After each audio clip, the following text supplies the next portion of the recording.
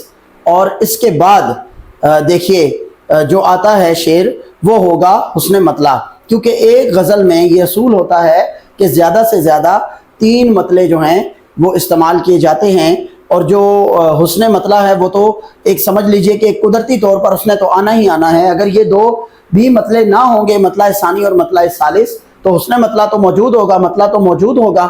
اس لیے زیادہ سے زیادہ ایک غزل میں جو ہے وہ 3 مطلع ہوتے ہیں. اسی طرح سے اس کا چوتھا شعر ہے کہ وہ بھی اپنے نہ ہوئے دل بھی گیا ہاتھوں سے. اب یہاں دیکھیے یہاں پہلے مصرے میں ردیف و قافیہ کا زور ٹوٹ گیا. وہ بھی اپنے نہ ہوئے دل بھی گیا ہاتھوں سے، ایسے آنے سے تو بہتر تھا نا آنا دل کا.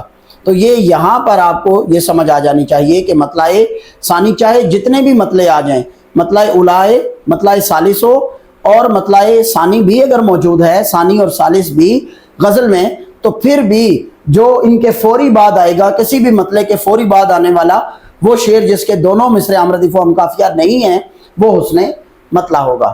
تو آخر میں ہمارے پاس ہے مقطع. ہاں اس سے پہلے ایک اور مثال بھی آپ کو دیتے چلیں تاکہ آپ کو یہ ٹاپک بہت اچھے سے سمجھ آ جائے. جگر مراد آبادی کی پچھلے سال جو 10th کلاس کی بک تھی، چونکہ اس سال وہ چینج ہوئی، اس میں جو ہے جگر مراد آبادی کی ایک بڑی مشہور غزل ہے کہ ہم کو مٹا سکے یہ زمانے میں دم نہیں، ہم سے زمانہ خود ہے زمانے سے ہم نہیں. اب دیکھیے جناب یہاں پر دونوں مصرے ہم ردیف و ہم قافیہ آگے. غزل کا پہلا شعر ہوا تو شرط لگ گئی مطلع کی، لہذا یہ مطلع ہے.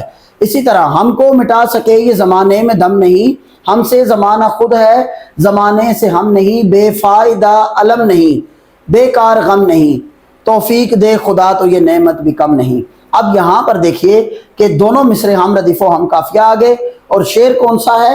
مطلع کے فوری بعد والا دوسرا شعر ہے، تو لہذا یہ مطلع ثانی ہوگا یعنی دوسرا مطلع ہوگا. میری زبان پہ شکوہ اہل ستم نہیں، مجھ کو جگا دیا یہ احسان کم نہیں. اب دیکھیے یہاں پر پھر دونوں مصرے ہم ردیف و ہم قافیہ آ گئے اور شرط کیا لاگو ہوئی کہ یہ تیسرا شعر آ گیا غزل کا اور دونوں مصرے ہم ردیف و ہم قافیہ ہیں اور مطلع ثانی کے فوری بعد آ گیا، لہٰذا یہ مطلع ثالث ہے. اس کے بعد اس نے کہا کہ شکوہ تو ایک چھیڑ ہے لیکن حقیقتاً تیرا ستم بھی تیری عنایت سے کم نہیں. اب دیکھیے یہاں پر پہلے مصرے میں زور ٹوٹ گیا ردیف و قافیہ کا، لہٰذا یہ حسن مطلع ہے.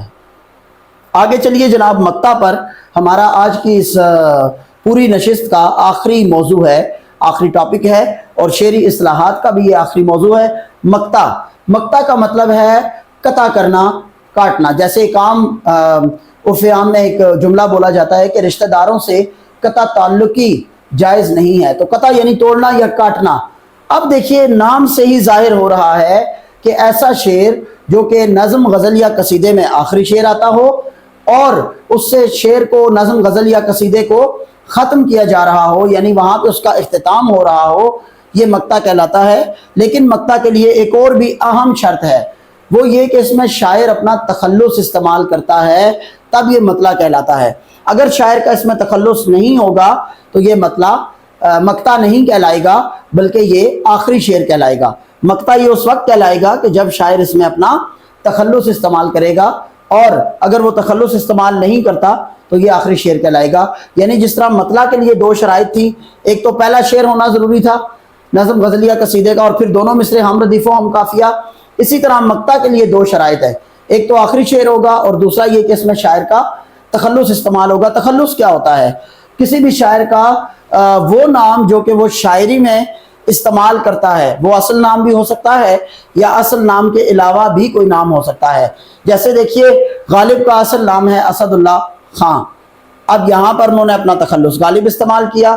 تخلص کی علامت یہ ہوتی ہے یہ جو میں نے یہاں پر لکھی ہے اس کو غور سے دیکھ لیجئے، یہ اکثر اوقات آتی ہے. جیسے میں نے آپ کے سامنے غالب کی یہ والی غزل پڑھی تھی، تو اس کا آخری شعر یعنی کہ مقطع جو تھا اس میں غالب نے اپنا تخلص استعمال کیا، کعبے کس منہ سے جاؤ گے غالب، شرم تم کو مگر نہیں آتی. ٹھیک ہے. اسی طرح سے میں نے پیر نصیر الدین نصیر شاہ صاحب کی وہ غزل آپ کو سنائی تھی، ان کے انداز کرم ان پہ وہ آنا دل کا. اس کا مقطع یہ ہے کہ ان کی محفل میں نصیر ان کے تبسم کی قسم. آپ دیکھیے انہوں نے اپنا اوریجنل نام استعمال کر لیا. ان کی محفل میں نصیر ان کے تبسم کی قسم، دیکھتے رہ گئے ہم ہاتھ سے جانا دل کا. تو اسی طرح سے جگر مراد آبادی کی میں نے آپ کو غزل سنائی، اس کا بھی مقطع موجود ہے کہ مرگے جگر پہ کیوں تیری آنکھیں ہیں اشک ریز، ایک سانحہ سے ہی مگر اتنا اہم نہیں. ٹھیک ہے. تو یہ آپ نے تمام چیزوں کو یاد رکھنا ہے. علامت تخلص یہ ہے. اور تخلص اکثر اوقات، اچھا کچھ اسٹوڈنٹس یہ کہتے ہیں کہ ہمیں کیسے معلوم ہوگا کہ یہ شعر تو آخری آ گیا لیکن یہ مقطع ہے یا نہیں، کیونکہ اس کے لیے دوسری شرط اہم ہے زیادہ. وہ کیا شرط تھی کہ اس میں تخلص کا استعمال ہوا ہے یا نہیں. تو یاد رکھیے گا تخلص جو ہے وہ ہمیشہ اس کے اوپر یہ علامت آتی ہے اور یہ استعمال ہوتا ہے. اسی طرح حسرت موہانی کی ایک بڑی خوبصورت غزل تھی، پچھلے سال جو 10th کی بک تھی اس میں شامل تھی کہ روشن جمال یار سے ہے انجمن تمام، دہکا ہوا ہے آتش گل سے چمن تمام. اس کا بھی مقطع اسی طرح تھا کہ شیرینی نسیم ہے سوزو گداز میر، حسرت تیرے سخن پہ ہے لطف سخن تمام. اب یہاں پر 3 تخلص آ گئے. اب آپ کو کیسے معلوم ہوگا کہ اصل والا شاعر اس میں کون ہے؟ تو وہ اس طرح معلوم ہوگا کہ جو اصل والا شاعر ہوگا، جس کا یہ شعر ہوگا یا جس کا کلام ہوگا، اس کے نام کے اوپر یہ علامت تخلص ہوگی، باقی ناموں پر علامت تخلص نہیں ہوگی. جیسے شیرینی نسیم ہے، یہ حوالہ دیا گیا نواب اصغر علی خان نسیم کا، اردو ادب میں انہیں میٹھا شاعر کہا جاتا ہے. اسی طرح سے سوزو گداز میر، اور میر کے کلام کو جو ہے وہ غم زدہ دکھ کی شاعری، یا اس میں جو کیا کہتے ہیں کہ غم کے یا دکھ کے عناصر ہیں وہ موجود ہے. علامہ شبلی نعمانی نے اپنی ایک کتاب کے اندر لکھا ہے کہ غالب کا کلام آہ ہے، واہ ہے، اور میر کا کلام آہ ہے. آہ سے مراد یہ ہوتا ہے کہ غم یا درد میں ڈوبا ہوا، اور غالب کا کلام جو ہے وہ واہ ہے. تو آج کا یہ لیکچر ہے ہمارا شعری اصطلاحات کا.